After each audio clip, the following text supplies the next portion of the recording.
گلی محلے میں جو ہے نا لوگ اپنی طرف سے کیمپ لگائے ہوئے ہیں، انہوں نے احتیاط وغیرہ جمع کر رہے ہیں سیلاب زدگان کے لیے. یہیں پہ سیاستدانوں نے بھی اپنے اپنے اکاؤنٹس دیے ہوئے ہیں کہ ہمیں احتیاط دیں. آپ کو کیا لگتا ہے لوگ سیاستدانوں پہ اب اعتبار کریں گے، انہیں اس طرح کا دیں گے احتیاط وغیرہ انہیں؟ دیکھیں نا، اس قوم کے ساتھ بہت دفعات ہو چکا ہے نا. لوگ دینے کو تیار ہیں، بہت کچھ دینے کو، اپنا دل بھی نکال کے دینے کو تیار ہیں، اپنے گھر بھر جو بھی ہے وہ دینے کو تیار ہیں. لیکن کہیں ان کو اعتماد کی کمی ہے، کیونکہ اس قوم کے ساتھ ہر بار ہاتھ ہوتا رہا ہے اور ہوتا رہا ہے، تو اس لیے لوگوں کا اعتبار کم ہے. تو اس لیے امداد جو ہے لوگ نہ خود کوشش کرتے ہیں ہم خود کسی ادارے کو دیں. مثلا وہ دیتے ہیں الخدمت فاؤنڈیشن جو جماعت اسلامی کے الخدمت ہے، اسی طرح وہ آرمی کے جو کیمپ لگے ہیں ان کو جا کے دیتے ہیں. لیکن ہمارے جو سیاسی پارٹیاں ہیں یا سیاستدان ہیں، کیونکہ ان پر اعتبار نہیں، انہیں اعتماد نہیں، اس لیے انہیں دینے سے تھوڑا سا کتراتے ہیں. لیکن جو پارٹی کے لوگ ہیں وہ اپنی پارٹی کو ہی دیتے ہیں، جو جس سے وابستہ ہیں وہ دیتے ہیں. لیکن عام آدمی جو ہے نا، عام آدمی وہ ان کو دینے کو تیار نہیں. وہ عیدی والوں کو دے دے گا، وہ دوسری خدمت زیادہ تر لوگ یہ چاہتے ہیں کہ ہم خود ان کی جا کے مدد کریں. جی وہ پیسے اکٹھے کر کے خود جائیں. کہیں خود نہیں جا سکتے، لیکن وہ کچھ ایسی تنظیمیں ہیں جن پر وہ اعتبار، سیاستدانوں پہ لوگ اعتبار نہیں کر رہے. وہ عام آدمی جو ہے، عام آدمی. صاحب، شوکت ترین اور وزیر خزانہ تیمور جگرا کی ایک آڈیو لیک ہوئی ہے جو سوشل میڈیا پر بہت زیادہ وائرل ہوئی ہے. آپ کو کیا لگتا ہے اس آڈیو میں کتنی سچائی ہے؟ یہ فیک ہے یا اوریجنل ہے؟ دیکھیں جی، یہ جو اوریجنل اور فیک والی بات ہے نا، اگر فیک ہوتی نا تو اسد عمر نے آدھے گھنٹے میں آج پریس کانفرنس کی ہے اسی بارے میں، تو وہ یہ کہتے کہ جی اس کی فرانسک کرایا جائے، یہ فیک ہے. لیکن انہوں نے یہ بات نہیں کی. وہ کہہ رہے ہیں جی شوکت نے کیا بات کی، جی وہ بات کی صحیح کی، اس نے کیا غلط کیا. مطلب اس کا یہ پتہ چلتا ہے کہ یہ اصل ہے. اور یہ پورا آج دن جو ہے نا یہ وائرل ہوتی رہی ہے اور یہی ٹرینڈ چلا رہا ہے، یہی ٹرینڈ چلتا رہا ہے سوشل میڈیا پہ. تو بڑی بدقسمتی ہے ہمارے اس ملک کی، قوم کی، کہ ایسی ایک پارٹی جو اس وقت لوگ بھی اسے چاہتے ہیں، لیکن اس کا جو رویہ ہے، اس کا جو اعمال ہے، اس کا کردار ہے، جو اقدامات ہیں، وہ ملک دشمنی پر چل رہے ہیں.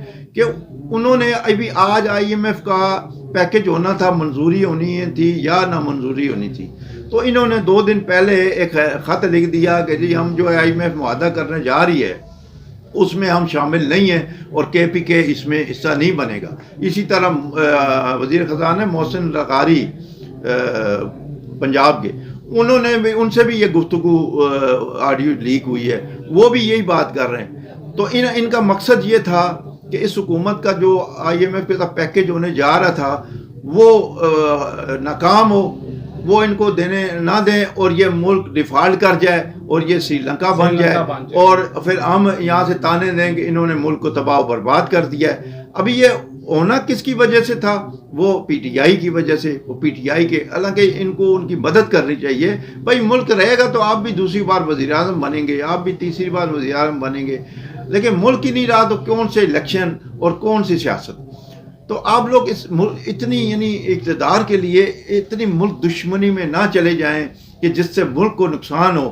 ابھی خبر آئی ہے کہ IMF نے پیکج منظور کر لیا ہے.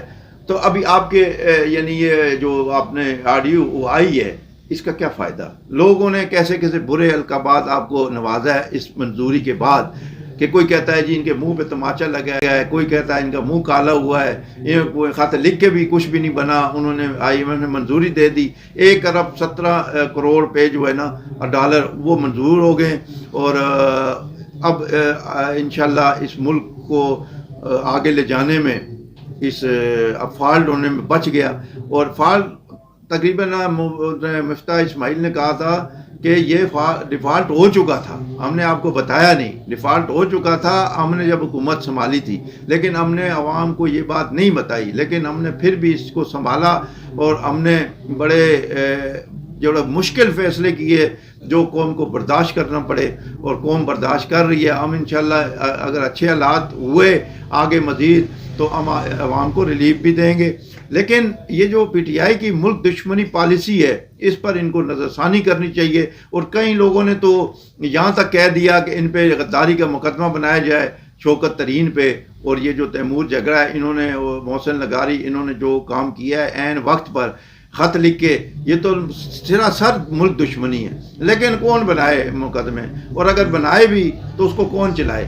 کیونکہ ان کے خلاف کوئی کارروائی نہیں ہو سکتی. وہ جس کو آپ کہتے تھے شہباز گل کو جی یہ غدار ہے، اس پہ مقدمے بنے، اس کو 14 سال سزا ہو جائے گی، اس کی بھی ضمانت ہوگی.